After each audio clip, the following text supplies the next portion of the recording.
Zee मराठीवरील देवमाणूस मधला अध्याय या लोकप्रिय मालिकेत अभिनेत्री अस्मिता देशमुख हिची पुन्हा एकदा दमदार एंट्री होत आहे.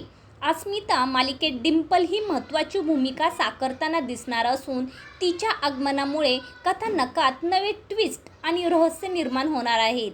देवमाणसाच्या पहिल्या पर्वात डिंपलच्या भूमिकेत अस्मिताने प्रेक्षकांची मनं जिंकली होती. आता पुन्हा त्याच भूमिकेत तिचं कमबॅक होत असल्याने चाहत्यांमध्ये उत्सुकता वाढली आहे. मालिकेतील थरारक घडामोडींमध्ये डिंपलची एंट्री नेमकं काय नवीन घेऊन येणार याकडे प्रेक्षकांचं लक्ष लागलं आहे. अस्मिताच्या अभिनयाची खास शैली आणि तिची स्क्रीनवरील उपस्थिती पुन्हा पाहायला मिळणार असल्याने सोशल मीडियावरही या एंट्रीची चर्चा जोरदार सुरू झाली आहे. आगामी भागामध्ये मालिकेचा थरारक आणखी वाढणार असल्याचं बोललं जात आहे. अशाच नवनवीन अपडेट्ससाठी लाईक आणि सबस्क्राईब करायला विसरू नका. आवडल्यास नक्की लाईक करा.